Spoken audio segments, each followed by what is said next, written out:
Greetings Internet, welcome to Aaron Plays and I hope you're doing fantastically well. In this video we'll be continuing my playthrough of War and Peace, the Russian campaign 1812, where I'm playing both sides solo to the best of my ability. Well, hopefully the best of my ability at this game anyway. So this is the second turn. We now have the proper attrition coming into the game and the French lunge onto the Russian map board. Let's go and have a look what's going on.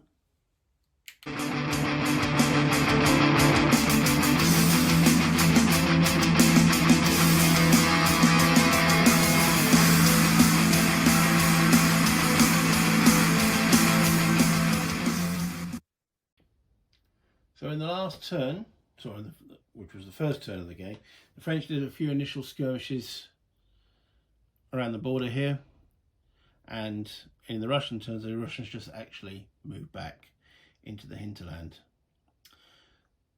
So now we are on to turn 2, June 1812. The first step then is the attrition phase, and this could be quite important. So I'm actually going to I'm not showing every die roll I'm going to make, but we will show this. So this roll is for all of the hexes. 5 is not good. That's not a good starting point. Okay, so it's every hex which actually has, is it 3 or more, or is it more than 3? Let me just double check. It's 3 or more. So I'm going to start at the back. So there's only 2 in here, 1 in here, so nothing, right? As far as I know, he's got nothing. He's got to pick some dudes up. A and C. Right, A has got some troops, and he has got 1, 2, 3, 4, 5, 6 troops. So therefore, let me bring up the attrition table so you can see what it looks like. I'll show it once and then I'll go through. So, all right. Hope you can see that. There we go. So got a 3 to 5 column, 6 to 10, 11 to 15. So the more troops that are in a hex, the higher attrition. 0 is no loss, number of strength points eliminated, whatever number, and it's got little stars for required cavalry loss. The modifiers, so if it's all French and French satellite units, -1, all units in their home country, -1, also unsupplied units, +1, all units in Spain or Russia, +1, and +1 if it's Russian winter. The worst is a 6. So we're looking at that stack which has 6 to 10, rolled a 5, which is 2 losses. However, they are all French and French satellites, so it's 1 minus, but they're not in their home country, in the middle of Prussia. So, and the rest, they are supplied and such forth. So the rest all counts.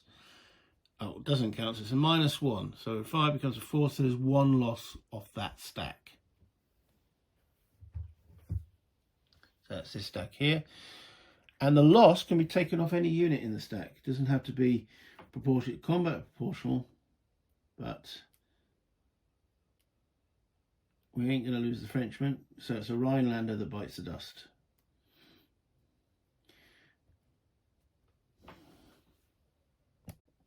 This is where I get a little bit anal. What I'm doing is actually recording the amount of losses taken by attrition.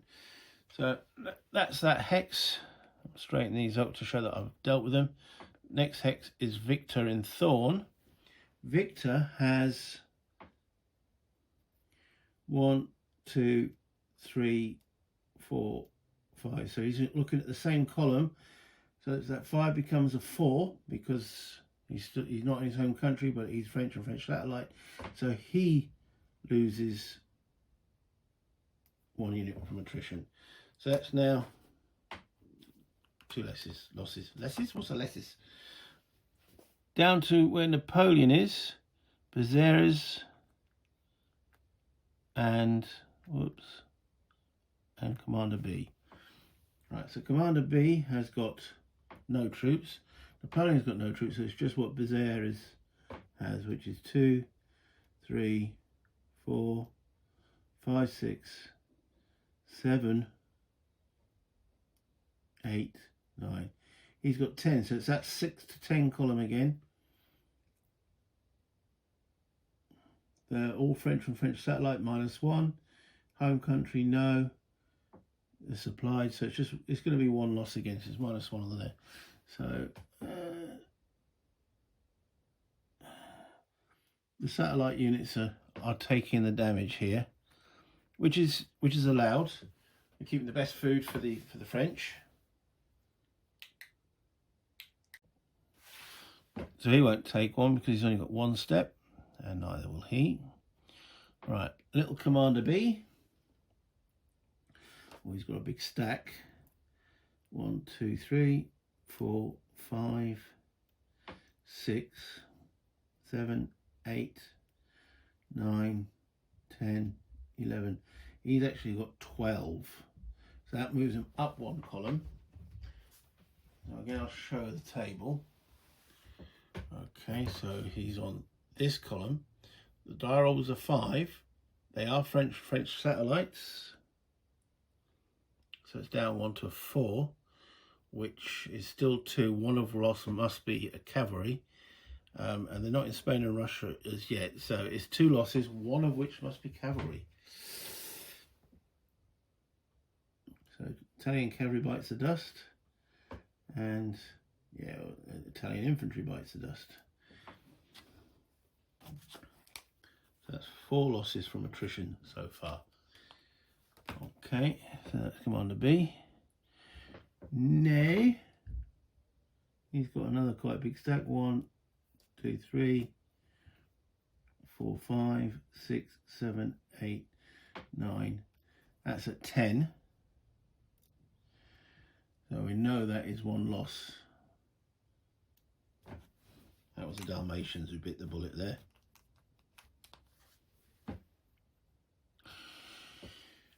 Okay, this stack with Murat and Poniatowski. Poniatowski has got no troops. Murat's got them all stacked with him, which is 2, 3, 4, 5, 6. So that's that column 5 becomes a 4 because they're French. They're still not in the Russian board, so that's -1 Polish infantry. Yeah, that die roll wasn't too good, was it? 5. Because if that had been a 3, there'd have been a lot less attrition losses. Davu and his 1 cavalry. 5, 10, 11, 12, 13, 14, 15, 16. 16. So he's on the actual biggest table with a 5. -1 for the French is 2, one of which must be a cavalry.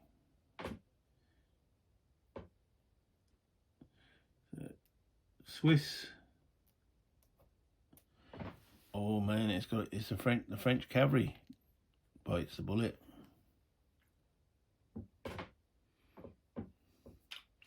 Oh dear.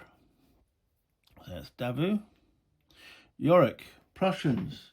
They've got 1, 2, 3, 4. Which is 2 losses.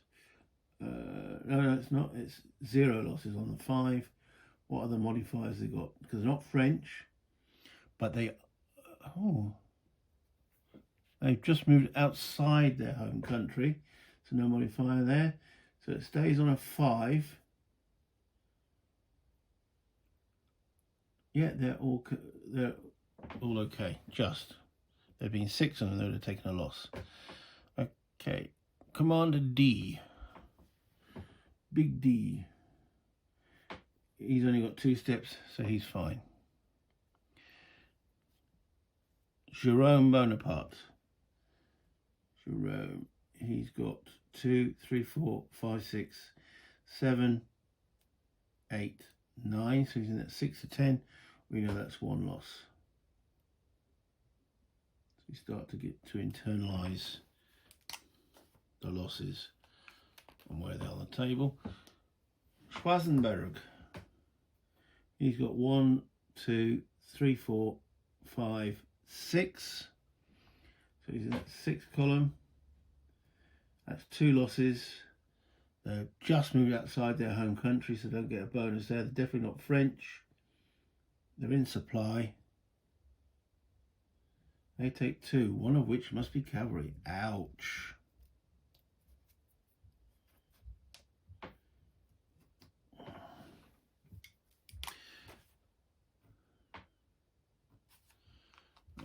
Okay. Just leaves the one leader at the top here. It's Eugene, who has got 1, 2, 7, 8, 9, 10.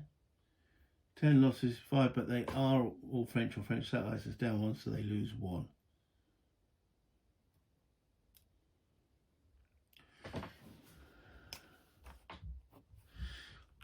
So overall, the French and their allies took 10 losses from attrition. Or another way of looking at it, because each strength point is 5,000 men, 50,000 men have just died or are injured or become hors de combat from attrition in one turn.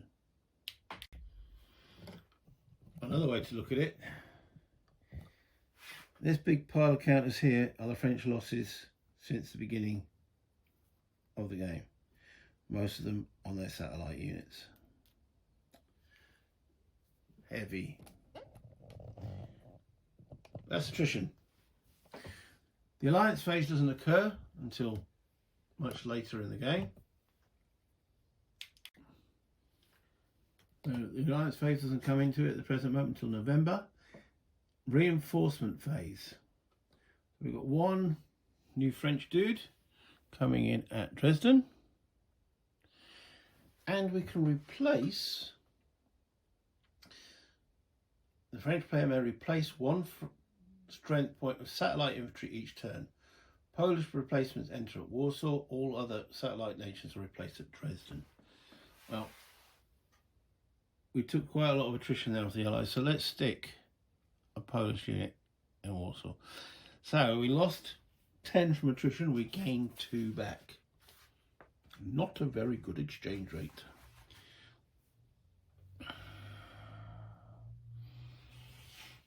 Okay, we are now into the movement phase.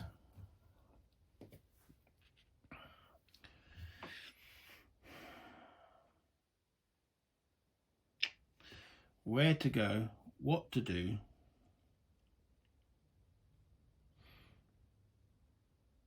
we need to push on. Now force marching, and now we are in Russia. Once we enter this board, I know again the geographic board is there, but all the modifiers apply once you're on the actual map board. Well, that's the way I read it anyway.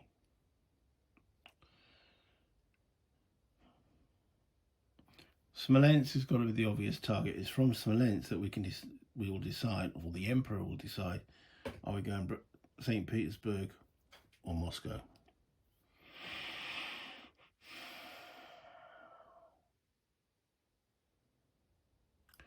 And we've also got to start thinking about our supply now.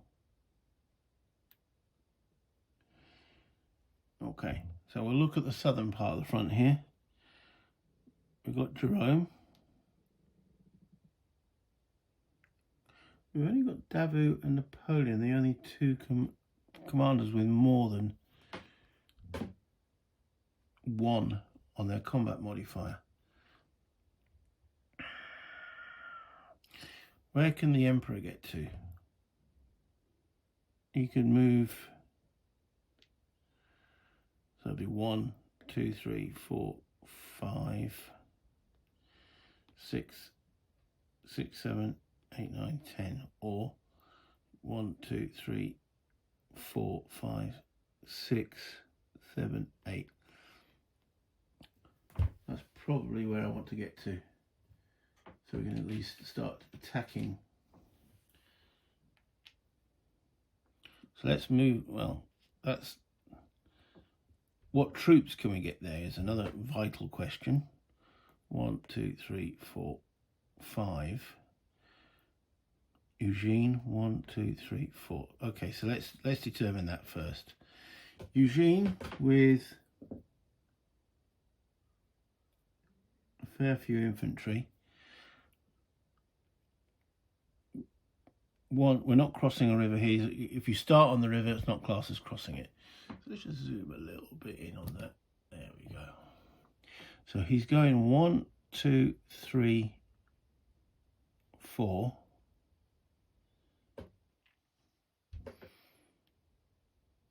I know the Emperor can actually get there.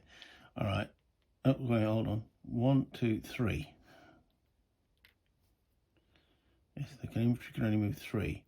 We want a force march, 2 more to V13, or actually to that hex there. So it's a 2 hex force march that we're asking them to do.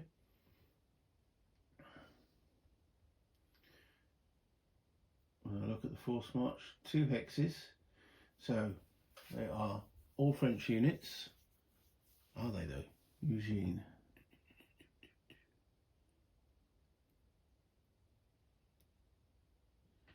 They are indeed all French units.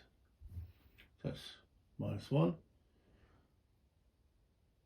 They're currently in supply.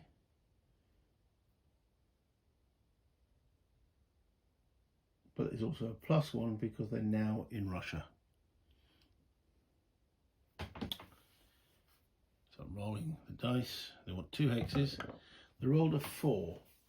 A 4 -1 because they're French units, +1 because it's Russia, means they get 1 and they take a step loss.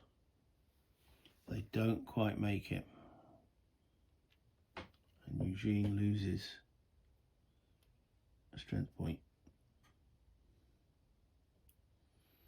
from force marching. And are good.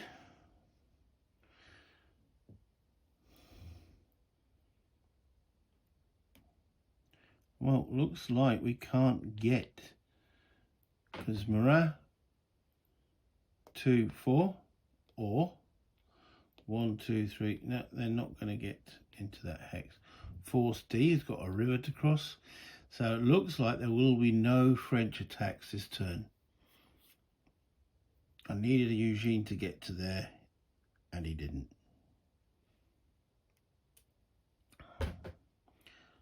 So they might call for a slightly more cautious, well, I won't say cautious, but we know we've got to keep pushing. So force D.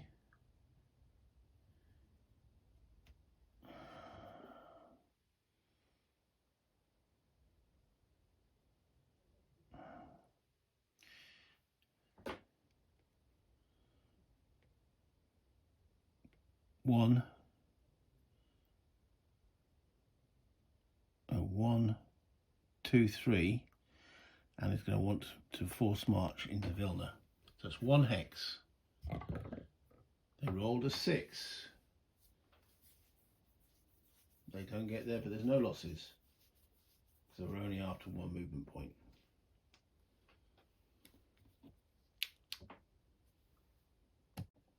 At which point he leaves those 2 men in that hex.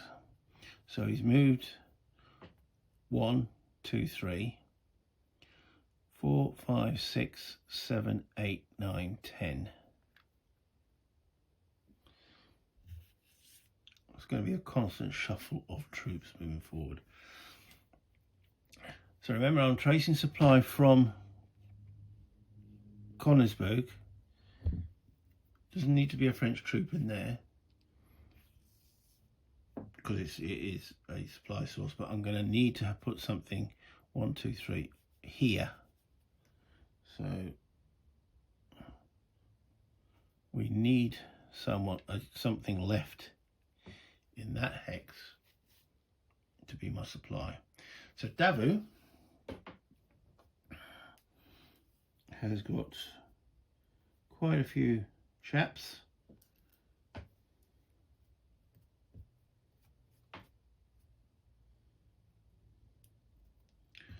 And he will move 1 to there and will drop off a Rhinelander in that hex. So that's still 1. 2 to there. Now, this is where root rubbers are restricted. So if I want to actually 2 to there, if I want to go into this hex or this hex, I'll have to spend 2 movement points, which I'm going to do. So it's a force march of 1 hex. He rolls a 2, which is successful. And I think we will go into there.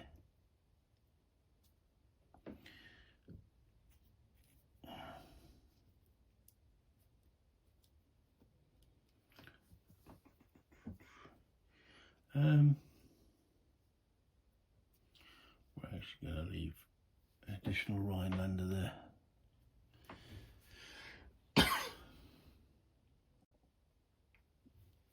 So I'll start to build up a supply line here.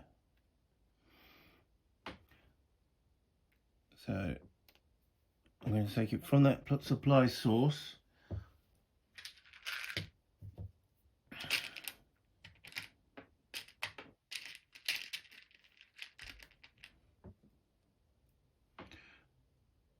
to there,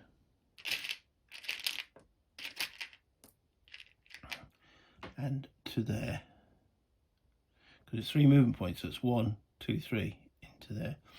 I'm leaving 2 at each place because we don't want the Russians attacking. Because the thing is, if a Russian unit gets there, that will cut that supply path, or there and there. Now, leaving it 1 unit in every hex, that is going to get extremely expensive, which we just can't afford to do. So yeah. Now for the Prussians, who've taken Memel, their job is to guard the French. They're not here to engage the Russians in full-scale combat. So they're here to protect this area here. So I'm going to leave 1 unit in the city of Memel, and Yorick 1, 2. Well, actually that's probably a better move. So they're maintaining their supply route through there. Okay. Jerome.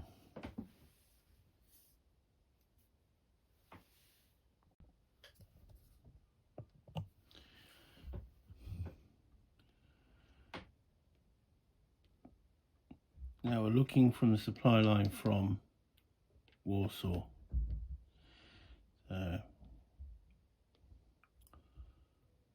Currently 1, 2, 3.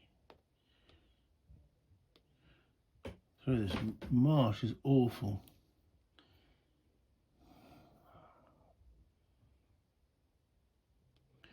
Anyway, 2, 3 into Pinsk. Do we want to force march 1 hex? No, I think that's fine.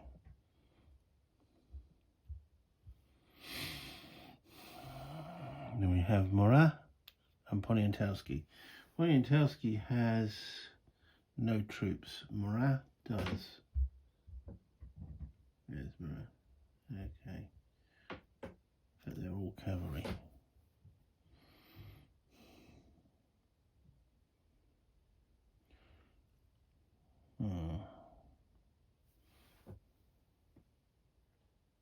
Looking back on Napoleon B and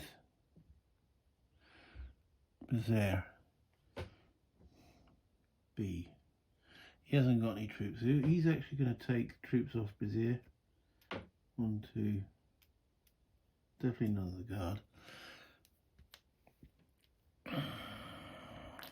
Oops.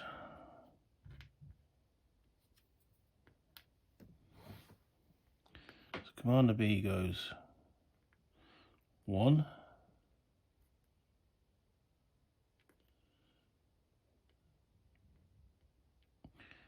Cool, these rivers. 2, 3, and then 1 hex for 4. If he gets the 1 hex. He doesn't. Oh, wait a minute. Maybe he does. Because he's not in Russia. -1 all French units, yes. I know they're not French units, they're satellites. There's no -1. So he fails. So 1, 2, 3. And that's not good.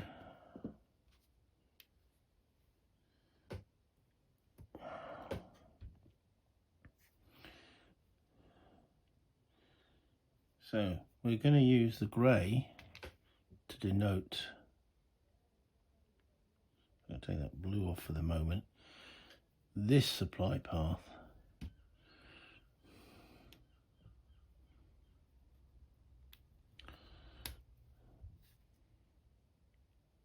I think we're going to have to bring some of Ney's troops, or that little Commander B. Wait a minute. 1, 2, 3.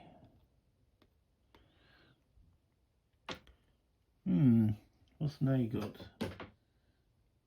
He's got a pile of dudes. 1, 2, 3.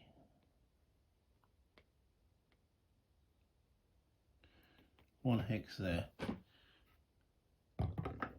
Rolls a 3. He's getting +1. Sorry, -1 because they're French. Oh, well, I think some satellite there, so they don't get the -1. Yeah, there is satellite there. So they get the 1 hex. Which gets them to there. And he's going to leave 2 units behind in Grodno.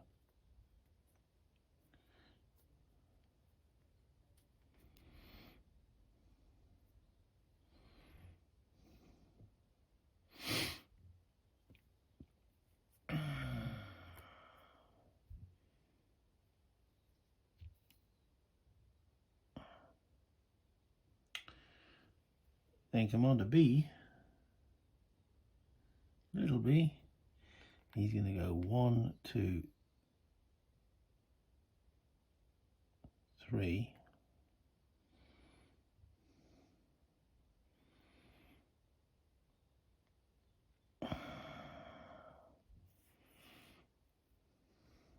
Where is he? 1, 2, 3. And try and force march into Brest for the Tosk. He rolls a 1, which he does. Which is good because I can then put a supply marker on that. Poniatowski. I'm not sure where we're going to move him yet. And Murat with his cavalry. They can move 1, 2, 3. So it's tenuous, but that is 1, 2, 3. We have a supply path at present from Warsaw.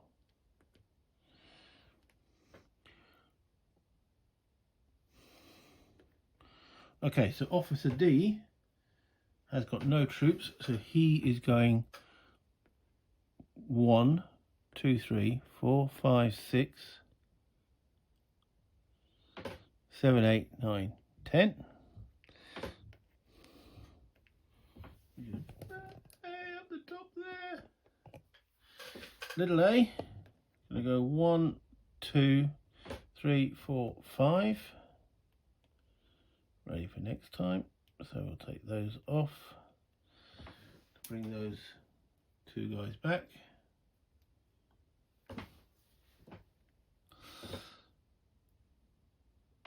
Big A here, he has got some troops, so he'll start bringing those to the front.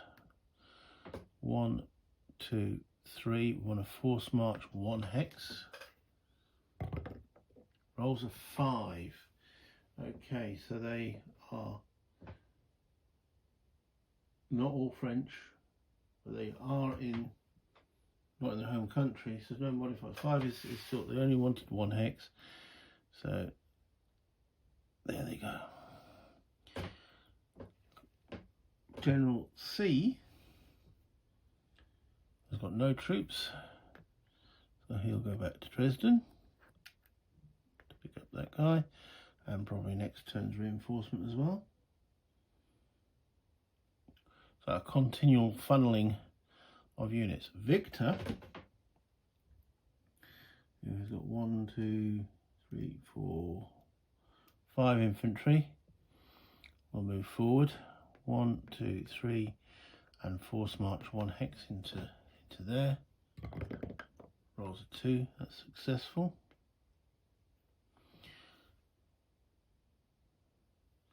Okay, the Emperor.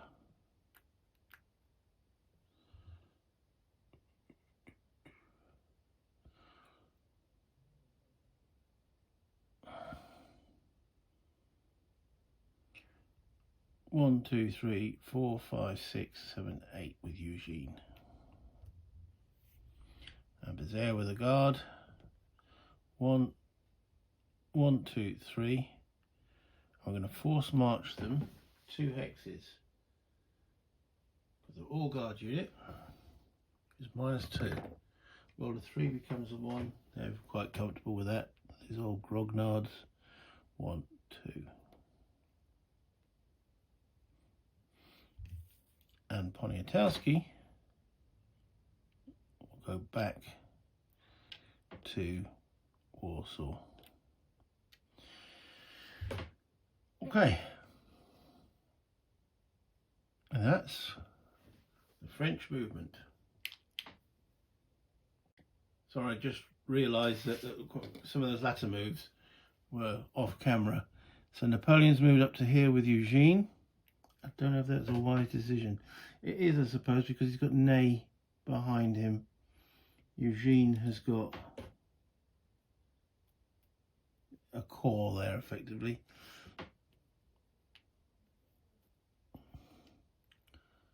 Will that be worth the Russians turning around? Because Ney has got a substantial force as well. So probably not. I guess I'm going to probably continue. Oh, I've got Schwarzenberg still to move down the south here. And his job is to keep any Russian activity. Let's just zoom out a little bit. Just a little bit.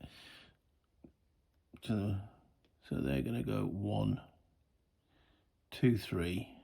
Right, 2. 3, 4. Oh, oops, camera being knocked. God blimey, earthquake. I'm going to leave 1 behind there because they've got to maintain their own supply route. So I think actually that's about as far as they're going to go. Yeah. So hopefully, I didn't see any reinforcements for these dudes. I can't see them do very much. As you can see, the main thrust is coming up here to Smolensk. That's it for the movement. Let's bring you back to me because there is no combat. As you can see, force marching. If Eugene had been able to get that 1 extra movement, there would have been a combat involved, but he didn't. So, and I suppose that helps it play solo because all the best laid plans can get terminated. Keeping track with the supply routes. I hope you don't find the cubes too annoying, because I have to keep track of who has what and where and how. Not much else really to say because there was no combat.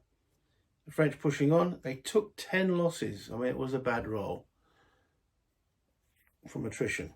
50,000 men becoming casualties, fatigued, unusable. Next up is the Russian turn, which I'll do as a separate video. So enjoy your gaming. Thank you for watching. Comments much appreciated. And then all the other YouTube stuff. Until next time, bye internet.